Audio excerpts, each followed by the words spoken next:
સમાચાર ધનસુરાથી સામે આવી રહ્યા છે। રાજપુર ગવાડા ગામ ખાતે જે પ્રકારે ગઈકાલે મિની વાવાઝોડાએ કહેર વર્તાવ્યો છે, જે પ્રકારના દ્રશ્યો આપ જોઈ શકો છો કે ગઈકાલે બપોર બાદ જે પ્રકારે હવામાન વિભાગ દ્વારા જે પ્રકારે આગાહી આપવામાં આવી અને આગાહીના પગલે જે રાજપુર વડા ગામ ખાતે જે પ્રકારે મિની વાવાઝોડું ત્રાટક્યું, તેમાં જે વીજપોલ છે, વૃક્ષો સહિત જે શેડ છે તે ઉડ્યા છે, ત્યારે મોટું નુકસાન લોકોને ભોગવવાનો વારો આવ્યો છે। સંવાદદાતા ધવલ રાઠોડ ફોન લાઈન પર જોડાય છે। ધવલ, જે પ્રકારે ગઈકાલે રાજપુર વડા ગામ ખાતે જે પ્રકારે મિની વાવાઝોડું સર્જાયું, કેવા પ્રકારનું નુકસાન અને કેવા પ્રકારની પરિસ્થિતિ હાલ? જે ચોક્કસથી વાત કરીએ તો અરવલ્લી જિલ્લા સહિત સમગ્ર ઉત્તર ગુજરાતમાં હવામાન વિભાગની કમોસમી આગાહી મુજબ ધનસુરા તાલુકાના રાજપુર વડા ગામ ખાતે શુક્રવારે ગત બપોર બાદ કાળા દિમાગ વાદળો છવાયા બાદ સાંજે કમોસમી વરસાદ પડ્યો હતો, જેને ત્યારે રાજપુર વડા ગામ ખાતે મિની વાવાઝોડું જેવું પરિસ્થિતિ સર્જાઈ હતી, જેને લઈને પશુપાલકોના શેડ તેમજ જે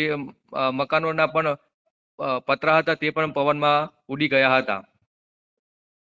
ધવલ, વાત કરવામાં આવે તો જે મિની વાવાઝોડું સર્જાયું, વૃક્ષો અને વીજપોલ પણ ક્યાંક ને ક્યાંક ધરાશાયી થયા છે। વીજળીને લઈને કેવા સમાચાર? જે વાત કરવામાં આવે તો ગત મોડી રાત્રે જે મિની વાવાઝોડું રાજપુર વડા ગામ ખાતે સર્જાયા બાદ સમગ્ર રાજપુર વડા ગામ ખાતે અંધારપટમાં છવાઈ ગયું હતું અને 4 થી 5 જગ્યાએ જે વીજળીના પોલ હતા જે ધરાશાયી થઈ ગયા હતા અને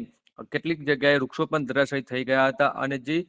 પશુપાલકોના શેડ અને જે મકાન ઉપરના પતરા હતા જે ઉડીને દૂર સુધી પવનની અંદર પવનમાં ઉડીને ખેતરોમાં પડી ગયા હતા અને સદનસીબે કોઈ મોટી જાનહાનિ થઈ નથી। ધવલ, જે વીજળી જે નિલંબિત થઈ હતી તે હવે પુનઃ થઈ છે કે કેમ?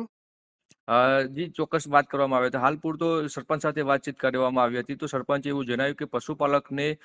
મોટા પ્રમાણમાં નુકસાન થયું છે અને વીજળી બાબતે હાલ પુરવઠો થોડો જીબી દ્વારા પ્રયત્ન કરવામાં આવી રહ્યો છે।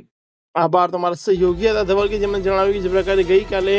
રાજપુર વડા ગામ ખાતે જે પ્રકારે મિની વાવાઝોડું સર્જાયું, જેમાં મોટા ભાગે જે નુકસાનની જે સમાચાર છે જે સામે આવી રહ્યા છે, વીજપોલ છે, વીજ કેબલ સહિત જે વૃક્ષો અને જે